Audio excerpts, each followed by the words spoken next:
আসসালামু আলাইকুম, কেমন আছেন সবাই? আশা করি সবাই ভালোই আছেন।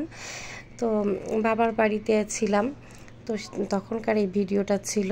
তো ভিডিওটা আমি দিতে পারি না, আমি অসুস্থ ছিলাম, এই জন্য ভিডিও করে রেখেছিলাম। তো চিন্তা করলাম একটু শেয়ার করে নিই। কাজ করা শুরু করে দিয়েছি, সেখান থেকে ভিডিওটা। আসলে এখন বাড়িতে গেলে, বাবার বাড়িতে গেলে নিজেকেই করতে হয় কাজ টুকটাক। বেশি আগে তো বসেই খেতাম, এখন একটু করতে হয়। তাছাড়া আমার সব কিছু করলেও আসলে রান্না টান্না আমার আব্বা নিজেই করতে দেয় না আমাদেরকে তেমন। তো এখানে গরুর মাংস ধুয়ে দিলাম আমার আব্বাকে রান্না করার জন্য। তো তারপরে মুরগি নিয়ে আসছে, তো একটু মুরগিটা পোড়ায় একটু বাছতেছিলাম, তারপরে কেটে দিব চিন্তা করেছি। তো এই কাজগুলো করে নিচ্ছিলাম। বাড়িতে লোকজন আসবে। আসলে আমার মা অসুস্থ, গত বছর আমার মায়ের ব্রেস্ট ক্যান্সারের অপারেশন করা হয়েছিল। তো তার জন্য মা তেমন বেশি কাজ করতে পারেন না, আর রান্না টান্না তেমন করতে দেওয়া হয় না, ডক্টরের বারণ আছে, এই জন্য আর কি। খারাপ লাগে, ওনার শরীরটা অনেক খারাপ লাগে এই জন্য। তো আলহামদুলিল্লাহ এখন অনেকটা ভালো আছে। তো আব্বাই রান্নাবান্না করে।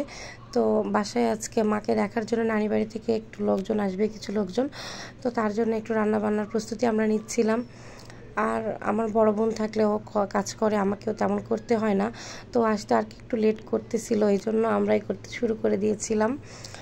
তো এখানে এই রান্নাগুলো আমি শুধু সব কিছু করে দিচ্ছিলাম, জোগাড় যন্ত্র। আমার আব্বা রান্না করতেছিল, মানে আমাকে তেমন বেশি রান্না করতে দেয় না।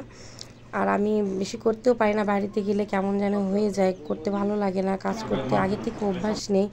মা করতো সব কিছু, এই জন্য অলসে মানে ভাব একটা এখনও আছে, কিন্তু করার কিছু নেই। মা অসুস্থ থাকে, অসুস্থ, এই জন্য একটু করতে হয়। তো এখানে রান্নাবান্না সব কিছুই করে নিয়েছে, গরুর মাংস, মুরগির মাংস, মাছ, বিরিয়ানি, তারপরে ভাজি, ডাল আর কি সব রান্না টান্না করা হয়েছে। আর রান্না করার পর অপেক্ষা করা হচ্ছিল যে কখন মেহমান আসবে। তো সব কিছু রান্না কমপ্লিট হওয়ার পরে দেখলাম মেহমান চলে আসলো। তো আশা করব পুরো ভিডিওটা আপনারা সবাই দেখবেন, আর ভালো লাগলে প্লিজ লাইক, কমেন্ট, শেয়ার এবং সাবস্ক্রাইব করবেন। তো পুরো ভিডিওতে সঙ্গে থাকুন, ভালো লাগবে।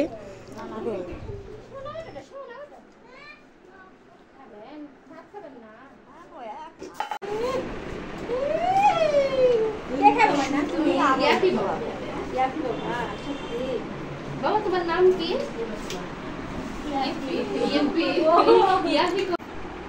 আসার সময় লাচ্ছি দিছি, লাচ্ছি তো খাতে তো ও স্বল্প লেগে এগুলো পছন্দ না, খাতে খাবে সকালবেলা আমুন খাবে, ভাজা দিছে লবণ বেশি আর খাই না।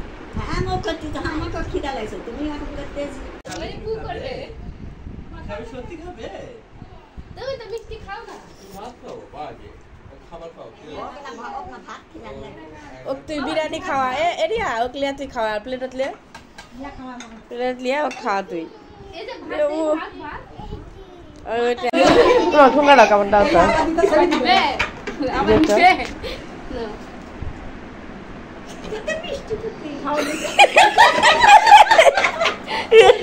আচ্ছা এটা খাবে না, এটা খাবে, কোনটা মাংস খাবে, ওইটাও খাবে।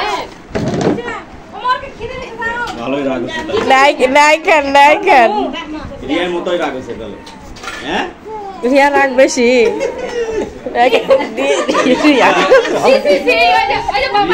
রিয়ার থেকেও রাগ বেশি, রাগ বেশি না আব্বু।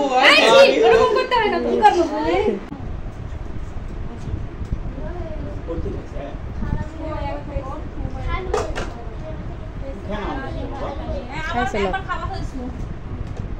বিকালে খাইতেছি কেমন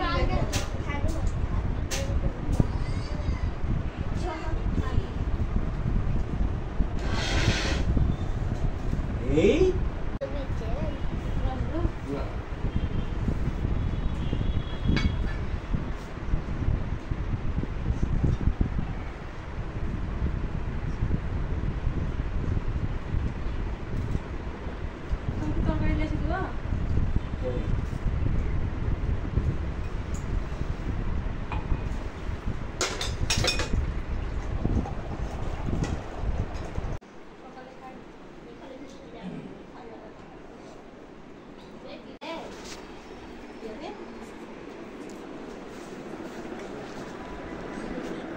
সুস্থ লাগাবে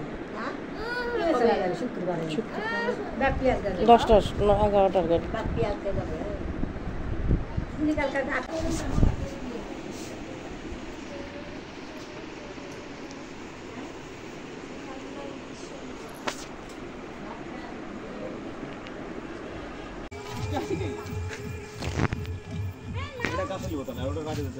অনিশার বাবা ঢাকায় যাবে, তো আমরা রাস্তায় এগিয়ে দিতে আসছি। রাত 10:30টায় বাস ছিল, তো এই জন্য আমরা সবাই মিলে আবার মানে একটু আগে দিতে আসছিলাম। অনিশা অনেক মন খারাপ করতেছিল, ও বাবা চলে যাবে এই জন্য। তো বাবার কোলে উঠে বাবার কাছ থেকে আদর নিচ্ছিল।